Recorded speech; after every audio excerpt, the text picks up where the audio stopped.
हाँ जी स्टूडेंट, आज का वीडियो जो ईटीटी सैकेंड ईयर के स्टूडेंट जो अपना चल रहा है चैप्टर सैल्फ डिवेलपमेंट उस पर आप गल करांगे। इस चैप्टर में अज आप कंप्लीट करने की कोशिश करांगे।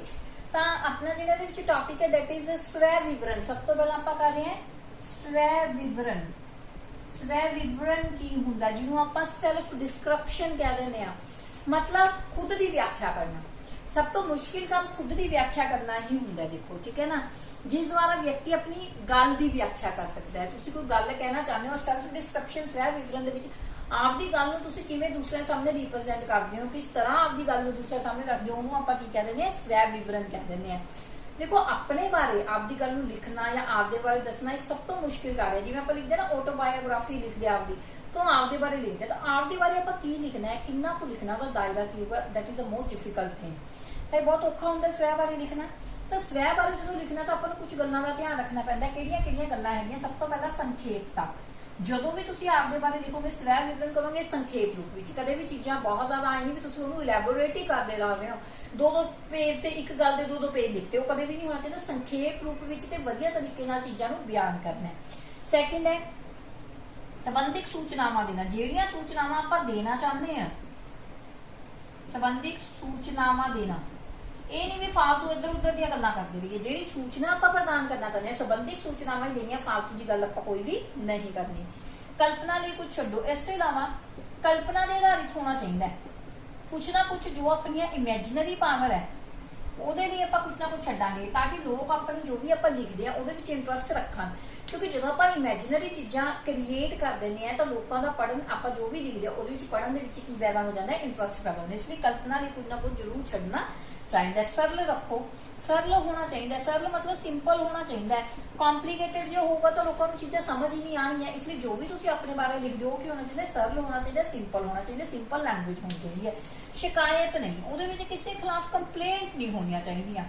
ठीक है ना, तुम आपकी लाइफ के बारे कुछ दसना चाहते हो, कुछ डिस्क्राइब करना चाहते हो, कुछ वधिया, वो तुम लिख सकते हो विदाउट एनी कंप्लेंट्स। ईमानदारी होनी चाहिए है, ऑनेस्टी होनी बहुत जरूरी है।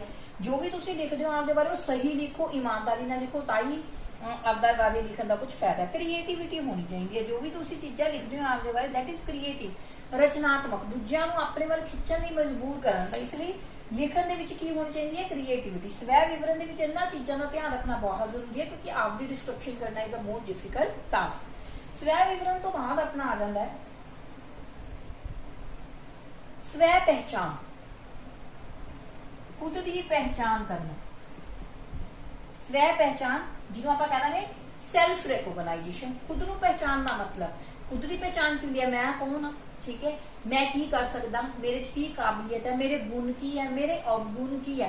जदों आपां नूं सारिआं नूं इस चीज़ का पता लग जाना, आपां खुद का मुलांकन करन लग जाना। जदों मैनूं पता लग जाता है कि मैं काम कर रही हूं, सही है, मेरी अंतरात्मा बोल रही है भी ये काम सही है, ये काम गलत है, ये मेरे गुण है, ये मेरे अवगुण है। जदों आपां नूं इन्हां चीज़ां की पहचान हो जाती है तो आपां स्वै नूं रिकॉग्नाइज कर सकते हैं, आपां नूं स्वै की पहचान होंदी है। हुण जिहड़ी स्वै की पहचान है ये तीन मुख तत्व होंदे आ। सब तो पहला हैगा तीन सिद्धांत होंदे आ। सब तो जिहड़ा पहला सिद्धांत हैगा निरीखण दा सिद्धांत। स्वै की पहचान करन तो पहला तुहानूं निरीखण दा सिद्धांत, खुद नूं निरीखना, खुद नूं मुलांकन करन दे सिद्धांत बारे पता होना चाहिए। तुसीं खुद दा मुलांकन किवें करदे हो? खुद दा मुलांकन करना मीनस पॉजिटिव है नेगेटिव पॉइंट दोनों की व्याख्या करनी। फिर आ जांदा इह दो ही सिद्धांत है। दूसरा सिद्धांत है समाजिक तुलना का सिद्धांत। समाजिक तुलना के सिद्धांत दे विच की है बई, तुसीं दूसरिਆਂ ਨੂੰ ਕਿਵੇਂ ਕੰਪੇਅਰ ਕਰਦੇ ਹੋ, ਹਨਾ, ਆਪਦੇ ਨਾਲ। ਸਮਾਜ ਦੇ ਵਿੱਚ ਰਹਿੰਦੇ ਹੋ, ਜਿਹੜੇ ਦੂਸਰੇ ਸਮਾਜਿਕ ਵਿਅਕਤੀ ਹੈ ਤੇ ਤੁਸੀਂ ਇੱਕ ਦੂਜੇ ਦਾ ਕੰਪੈਰੀਜ਼ਨ ਕਿਸ ਤਰ੍ਹਾਂ ਕਰਦੇ ਹੋ, ਤੁਸੀਂ ਸਮਾਜ ਦੇ ਵਿੱਚ ਦਾਇਰੇ ਦੇ ਵਿੱਚ ਕਿੱਥੇ ਕੁ ਸਟੈਂਡ ਕਰਦੇ ਹੋ, ਉਹਦੇ ਵਿੱਚ ਤੁਹਾਡਾ ਸਮਾਜਿਕ ਤੁਲਨਾ ਦਾ ਸਿਧਾਂਤ ਆਉਂਦਾ। ਤਾਂ ਇਹ ਸੈਲਫ ਰਿਕੋਗਨਾਈਜੇਸ਼ਨ, ਖੁਦ ਨੂੰ ਪਹਿਚਾਨਣਾ, ਖੁਦ ਦੇ ਗੁਣਾਂ ਦਾ ਮੁਲਾਂਕਣ ਕਰਨਾ। ਉਸ ਤੋਂ ਬਾਅਦ ਆਪਣਾ ਕਨਸੈਪਟ ਆ ਜਾਂਦਾ ਹੈ स्वै संकल्प। स्वै संकल्प जिन्हों आप की कह देंगे सैल्फ कंसैप्ट के नाम नाल भी जाने। एक मनोविज्ञानिक धारणा है स्वै संकल्प की। जो आप गल करते हैं खुद का ज्ञान करना अकैडमिक ते गैर अकैडमिक तौर पर। अकैडमिक मतलब पढ़े लिखे तुसी की हो, तुसी फॉर्मैलिटीज किनियां को जानते हो, तो इनफॉर्मल वे दे विच समाज दे विच तुसी आपदे आप नूं किवें विचारदे हो, वो हुंदा तुहाडा सैल्फ कंसैप्ट स्वै जिहड़ा हैगा आपां कह दिंदे आ संकल्प।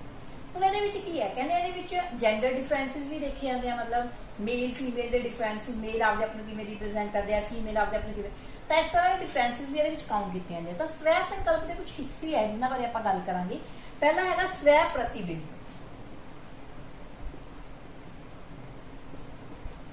ਸਵੈ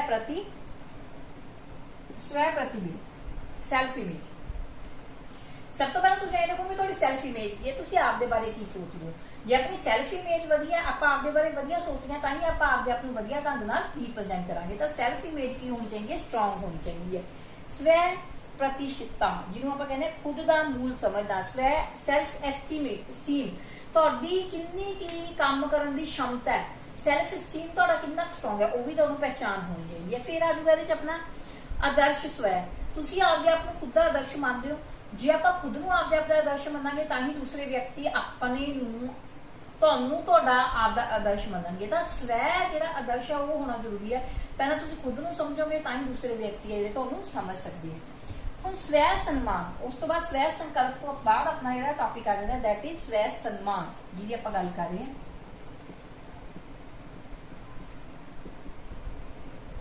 ਸਵੈ ਸਨਮਾਨ, ਸੈਲਫ ਐਸਟੀਮ।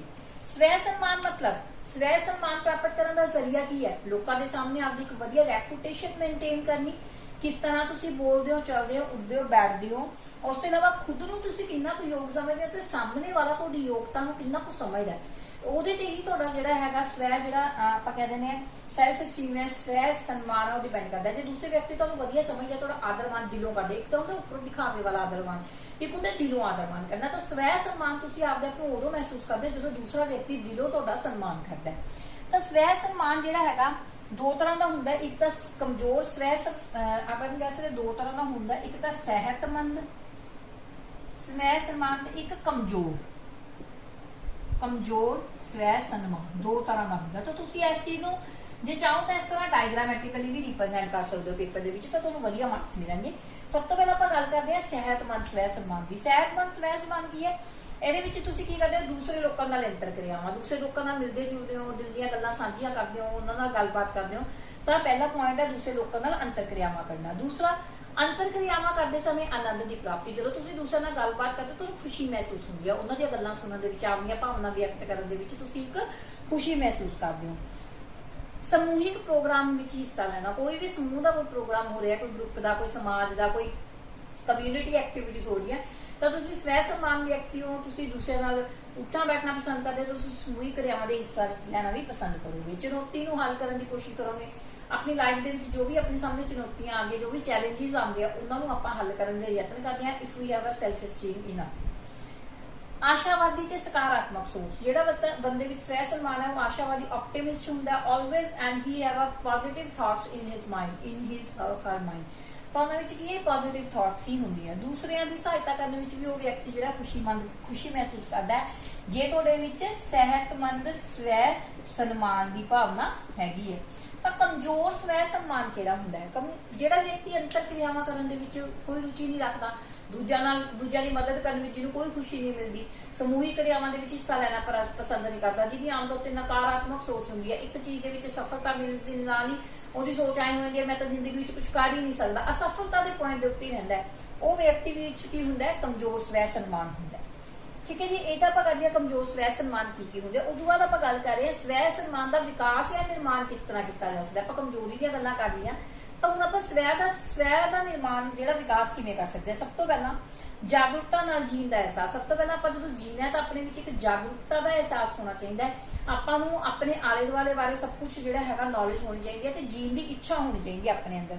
ਸਵੈ ਸਵੀਕਾਰਤਾ ਦਾ ਅਭਿਆਸ, ਤੁਸੀਂ ਜਿਵੇਂ ਦੀ ਮਰਜ਼ੀ ਹੋ, ਤੁਸੀਂ ਪਹਿਲਾਂ ਆਪਦੇ ਆਪ ਨੂੰ ਸਵੀਕਾਰ ਕਰੋ। ਜੇ ਆਪਾਂ ਆਪਦੇ ਆਪ ਨੂੰ ਸਵੀਕਾਰ ਕਰਾਂਗੇ ਤਾਂ ਹੀ ਸਮਾਜ ਪਰਿਵਾਰ ਆਪਣੇ ਆਪਾਂ ਨੂੰ ਸਵੀਕਾਰ ਕਰੂਗਾ। ਇਸ ਲਈ ਪਹਿਲਾਂ ਖੁਦ ਨੂੰ ਸਵੀਕਾਰ ਕਰਨਾ ਸਿੱਖੋ, ਫੇਰ ਹੀ ਆਪਾਂ ਦੂਸਰੇ ਆਪਾਂ ਨੂੰ ਸਵੀਕਾਰ ਕਰਨਗੇ। ਸਵੈ ਜ਼ਿੰਮੇਵਾਰੀ ਦਾ ਅਭਿਆਸ, ਸਭ ਤੋਂ ਪਹਿਲਾਂ ਆਪਾਂ ਨੂੰ ਖੁਦ ਦੀ ਜ਼ਿੰਮੇਵਾਰੀ ਦਾ ਅਭਿਆਸ ਹੋਣਾ ਚਾਹੀਦਾ ਹੈ। ਜਦੋਂ ਆਪਾਂ ਨੂੰ ਖੁਦ ਦੀਆਂ ਜ਼ਿੰਮੇਵਾਰੀਆਂ ਦਾ ਅਹਿਸਾਸ ਹੋਊਗਾ ਤਾਂ ਹੀ ਆਪਾਂ ਦੂਜੇ ਦੀਆਂ ਜ਼ਿੰਮੇਵਾਰੀਆਂ ਦੀ ਭਾਵਨਾ ਦਾ ਅਹਿਸਾਸ ਕਰ ਸਕਦੇ ਹਾਂ। ਸਵੈ ਪ੍ਰਗਟਾ ਦਾ ਅਭਿਆਸ, ਉਸ ਤੋਂ ਬਾਅਦ ਵੀ ਤੁਸੀਂ ਖੁਦ ਨੂੰ ਕਿਵੇਂ ਪ੍ਰਗਟਾ ਕਰਦੇ ਹੋ। ਸਵੈ ਪ੍ਰਗਟਾ ਵੀ ਕਦੋਂ ਹੋਊਗਾ, ਜਦੋਂ ਕਹਿੰਦੇ ਤੁਹਾਨੂੰ ਆਪਣੇ ਬਾਰੇ ਪਤਾ ਹੋਊਗਾ, ਸਵੈ ਸਨਮਾਨ ਹੋਊਗਾ, ਤਾਂ ਹੀ ਤੁਸੀਂ ਸਵੈ ਦਾ ਪ੍ਰਗਟਾ ਕਰ ਸਕਦੇ ਹੋ। ਉਦੇਸ਼ਪੂਰਨ ਢੰਗ ਨਾਲ ਰਹਿਣ ਦਾ ਅਭਿਆਸ, ਉਸ ਤੋਂ ਬਾਅਦ ਤੁਸੀਂ ਉਦੇਸ਼ਪੂਰਨ ਢੰਗ ਨਾਲ ਕਿਵੇਂ ਰਹਿ ਸਕਦੇ ਹੋ। ਕਹਿੰਦੇ ਜਦੋਂ ਤੁਹਾਡੇ ਵਿੱਚ ਜੀਣ ਦੀ ਇੱਛਾ ਹੈ, ਤੁਸੀਂ ਵਧੀਆ ਅੰਤਰ ਕਿਰਿਆਵਾਂ ਕਰ ਰਹੇ ਹੋ, ਤਾਂ ਹੀ ਤੁਸੀਂ ਉਦੇਸ਼ਪੂਰਨ ਢੰਗ ਨਾਲ ਜੀ ਸਕਦੇ ਹੋ। ਤਾਂ ਇਹ ਤਾਂ ਆਪਣਾ ਸੀਗਾ ਸਾਰਾ ਸਵੈ ਸਨਮਾਨ ਦੇ ਵਿੱਚ। ਲਾਸਟ ਆਪਣਾ ਇਹਦੇ ਵਿੱਚ ਟੌਪਿਕ ਹੈਗਾ ਸਵੈ ਨਿਰੰਤਰਨ। ਸਵੈ ਨਿਰੰਤਰਨ ਦਾ ਕੀ ਮਤਲਬ ਹੁੰਦਾ ਵੀ ਤੁਸੀਂ ਖੁਦ ਤੇ ਕਿਵੇਂ ਕੰਟਰੋਲ ਕਰਦੇ ਹੋ। ਸਵੈ ਨਿਯੰਤਰਣ, खुद ते कंट्रोल करना, खुद दीयां भावनावां ते कंट्रोल करना, that is called self control, स्वੈ नियंत्रण। तो स्वੈ नियंत्रण ਦੇ ਵਿੱਚ ਕੀ ਹੈ, ਲਾਈਫ ਦੇ ਵਿੱਚ ਆਪਾਂ ਨੂੰ ਅਲੱਗ-ਅਲੱਗ ਚੁਣੌਤੀਆਂ ਦਾ ਸਾਹਮਣਾ ਕਰਨਾ ਪੈਂਦਾ ਹੈ। ਤੁਸੀਂ ਉਹਨਾਂ ਚੁਣੌਤੀਆਂ ਦਾ ਸਾਹਮਣਾ ਕਿਸ ਤਰ੍ਹਾਂ ਕਰਦੇ ਹੋ, ਦੈਟ ਇਜ਼ ਯੋਰ स्वੈ ਨਿਯੰਤਰਣ। ਜਦੋਂ ਤੁਹਾਡੇ ਰਸਤੇ ਵਿੱਚ ਰੁਕਾਵਟਾਂ ਆਉਂਦੀਆਂ ਤੁਸੀਂ ਉਹਨਾਂ ਨੂੰ ਕਿਵੇਂ ਹੱਲ ਕਰਦੇ ਹੋ, ਕਿਵੇਂ ਗੁੱਸੇ ਵਾਲੀ ਸਿਚੁਏਸ਼ਨ ਦੇ ਵਿੱਚ ਆਪਦੇ ਆਪ ਨੂੰ ਕੂਲ ਡਾਊਨ ਰੱਖਦੇ ਹੋ, ਕੂਲ ਡਾਊਨ ਸਿਚੁਏਸ਼ਨ ਦੇ ਵਿੱਚ ਕਿਵੇਂ ਦੂਸਰੇ ਦੀਆਂ ਗੱਲਾਂ ਸੁਣ ਕੇ ਉਹਨਾਂ ਨੂੰ ਸਹਿ ਸਕਦੇ ਹੋ, ਤੇ ਕਿੰਨਾ ਕੁ ਆਪਦੇ ਆਪ ਨੂੰ ਪੋਜ਼ਿਟਿਵ ਵੇ ਨਾਲ ਰਿਪਰੈਜ਼ੈਂਟ ਕਰ ਸਕਦੇ ਹੋ, ਸਾਰਾ स्वੈ ਨਿਯੰਤਰਣ ਤੇ ਡਿਪੈਂਡ ਕਰਦਾ ਹੈ। स्वੈ ਨਿਯੰਤਰਣ ਦੇ ਵਿੱਚ ਕੁਝ ਰੁਕਾਵਟਾਂ ਆਉਂਦੀਆਂ ਵੀ, ਜਦੋਂ ਆਪਾਂ स्वੈ ਨਿਯੰਤਰਣ ਕਰਦੇ ਕੁਝ ਰੁਕਾਵਟਾਂ ਦਾ ਆਪਾਂ ਨੂੰ ਸਾਹਮਣਾ ਕਰਨਾ ਪੈਂਦਾ ਹੈ। ਸਭ ਤੋਂ ਪਹਿਲੀ ਹੈ ਕਮਜ਼ੋਰ ਪ੍ਰਤੀਕਿਰਿਆ। ਜਿਹੜਾ ਵਿਅਕਤੀ ਕਮਜ਼ੋਰ ਹੁੰਦਾ, ਜਿਹਦੀ ਪ੍ਰਤੀਕਿਰਿਆ ਕਮਜ਼ੋਰ ਹੁੰਦੀ ਹੈ, ਉਹਦੇ ਵਿੱਚ स्वੈ ਨਿਯੰਤਰਣ ਦੇ ਵਿੱਚ ਹਮੇਸ਼ਾ ਰੁਕਾਵਟ ਹੁੰਦੀ ਹੈ, ਉਹ ਕਦੇ ਵੀ ਆਪਦਾ ਸੈਲਫ ਕੰਟਰੋਲ ਨਹੀਂ ਰੱਖ ਪਾਉਂਦਾ। ਸੈਕਿੰਡ ਹੈ ਈਰਖਾ ਤੇ ਬਦਲੇ ਦੀ ਭਾਵਨਾ। ਜਿਹੜੇ ਬੰਦੇ ਦੇ ਵਿੱਚ ਈਰਖਾ ਦੀ ਭਾਵਨਾ ਹੈਗੀ ਹੈ, ਬਦਲੇ ਦੀ ਭਾਵਨਾ, ਹਮੇਸ਼ਾ ਇਹ ਸੋਚਦਾ ਮੈਂ ਉਸ ਤੋਂ ਬਦਲਾ ਲੈਣਾ ਹੈ, ਹਮੇਸ਼ਾ ਹੀ ਮਨ ਦੇ ਵਿੱਚ ਜਿਹੜੇ ਵੈਰ ਵਿਰੋਧ ਦੇ ਭਾਵ ਰੱਖਦਾ ਹੈਗਾ, ਉਹ ਕਦੇ ਵੀ स्वੈ ਨਿਯੰਤਰਣ ਨਹੀਂ ਰੱਖਦਾ, ਉਹ ਆਊਟ ਆਫ ਕੰਟਰੋਲ ਹੁੰਦਾ ਹੀ ਹੁੰਦਾ ਹੈ। ਤਰਕ ਦੀ ਘਾਟ। ਜਿਹੜਾ ਬੰਦਾ ਤਰਕ ਮਤਲਬ ਪੋਜ਼ਿਟਿਵ ਨੈਗੇਟਿਵ ਚੀਜ਼ਾਂ ਦੇ ਵਿਚਕਾਰ ਫਰਕ ਨਹੀਂ ਰੱਖ ਸਕਦਾ, ਕਨਫਲਿਕਟਸ ਨਹੀਂ ਦੇਖ ਸਕਦਾ, ਕੀ ਹੈਗੀਆਂ ਕਮੀਆਂ ਜਾਂ ਲਾਭ ਨਹੀਂ ਦੇਖ ਸਕਦਾ, ਗੁਣ ਅਵਗੁਣ ਨਹੀਂ ਦੇਖ ਸਕਦਾ, ਤਰਕ ਦੀ ਘਾਟ ਹੈ, ਤਾਂ ਉਹਦੇ ਵਿੱਚ ਵੀ स्वੈ ਨਿਯੰਤਰਣ ਦੀ ਘਾਟ ਹੁੰਦੀ ਹੈ। ਅਨੁਸ਼ਾਸਨ ਤੇ ਇੱਛਾ ਦੀ ਘਾਟ। ਉਹ ਵਿਅਕਤੀ ਜੋ ਡਿਸਪਲਿਨ ਦੇ ਵਿੱਚ ਨਹੀਂ ਰਹਿੰਦਾ, ਪੰਚੁਅਲਿਟੀ ਦੇ ਵਿੱਚ ਨਹੀਂ ਰਹਿੰਦਾ, ਉਹ ਵੀ स्वੈ ਨਿਯੰਤਰਣ ਨਹੀਂ ਰੱਖ ਸਕਦਾ। ਬਦਲਣ ਦੀ ਇੱਛਾ ਦੀ ਘਾਟ ਹੁੰਦੀ ਹੈ। ਅੱਗੇ ਵਿਅਕਤੀ ਕਦੇ ਵੀ ਆਪਦੇ ਆਪ ਨੂੰ ਬਦਲਦੇ ਨਹੀਂ, ਜਿਸ ਤਰ੍ਹਾਂ ਦੇ ਹੈ ਉਸ ਤਰ੍ਹਾਂ ਨਹੀਂ ਰਹਿੰਦੇ, ਆਪਦੇ ਆਪ ਨੂੰ ਬਦਲਣਾ ਹੀ ਨਹੀਂ ਚਾਹੁੰਦੇ। ਜੋ ਨੈਗੇਟਿਵ ਹੈ ਤਾਂ ਨੈਗੇਟਿਵ ਰਹਿੰਦੇ, ਪੋਜ਼ਿਟਿਵ ਸਾਈਡ ਵੱਲ ਜਾਂਦੇ ਹੀ ਨਹੀਂ, ਤਾਂ स्वੈ ਨਿਯੰਤਰਣ ਦੀ ਘਾਟ ਹੁੰਦੀ ਹੈ। ਗਿਆਨ ਬੋਧ ਦੀ ਘਾਟ। ਇਹੋ ਜਿਹੇ ਵਿਅਕਤੀਆਂ ਦੇ ਵਿੱਚ ਗਿਆਨ ਦੀ ਬਹੁਤ ਘਾਟ ਹੁੰਦੀ ਹੈ, ਲੈਕ ਆਫ ਨੌਲੇਜ ਹੁੰਦਾ ਹੈ। ਕਿਉਂ? ਕਿਉਂਕਿ ਨਾ ਤਾਂ ਉਹ ਤਰਕ ਕਰਦੇ ਆ, ਨਾ ਕਿਸੇ ਨਾਲ ਬੋਲਣਾ ਚੱਲਣਾ ਪਸੰਦ ਕਰਦੇ ਆ, ਈਰਖਾ ਵੈਰ ਵਿਰੋਧ ਦੀ ਭਾਵਨਾ ਰੱਖਦੇ, ਤਾਂ ਉਹਨਾਂ ਵਿੱਚ ਤਰਕ ਦੀ ਤੇ ਗਿਆਨ ਦੀ ਵੀ ਘਾਟ ਹੁੰਦੀ ਹੈ।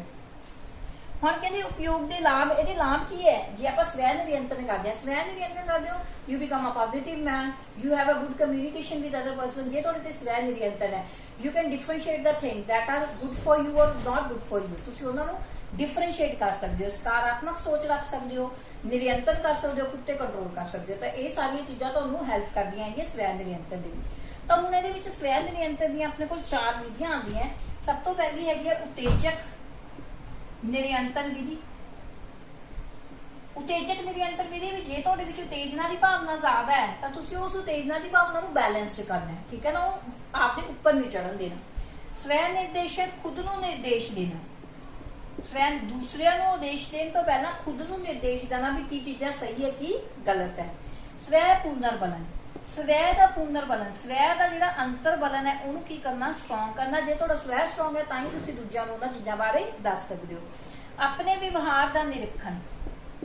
ਪਹਿਲਾਂ ਸਭ ਤੋਂ ਪਹਿਲਾਂ ਕੀ ਕਰਨਾ ਹੈ? ਆਪਣੇ ਵਿਵਹਾਰ ਦਾ ਨਿਰੀਖਣ ਕਰਨਾ ਹੈ, ਫਿਰ ਦੂਸਰਿਆਂ ਦਾ ਨਿਰੀਖਣ ਆਪਾਂ ਕਰ ਸਕਦੇ ਹਾਂ। ਜੇ ਆਪਾਂ ਨੂੰ ਪਤਾ ਹੈ ਵੀ ਆਪਣਾ ਵਿਵਹਾਰ ਕਿਸ ਤਰ੍ਹਾਂ ਦਾ ਹੈ, ਆਪਾਂ ਕਿਸ ਤਰ੍ਹਾਂ ਬਿਹੇਵ ਕਰਦੇ ਹਾਂ, ਤਾਂ ਹੀ ਆਪਾਂ ਦੂਸਰਿਆਂ ਦੇ ਬਿਹੇਵ ਦੇ ਵਿੱਚ ਜਿਹੜੇ ਹੈਗੇ ਚੇਂਜਸ ਲਿਆ ਸਕਦੇ ਹਾਂ। ਇਹ ਸੀਗਾ ਆਪਣਾ ਸੈਲਫ ਡਿਪੈਂਡੈਂਟ ਦਾ ਟੌਪਿਕ। ਇਹ ਟੌਪਿਕ ਕੰਪਲੀਟ ਹੋ ਗਿਆ ਹੈਗਾ। ਜੇ ਕੋਈ ਡਾਊਟ ਹੈ ਤਾਂ ਤੁਸੀਂ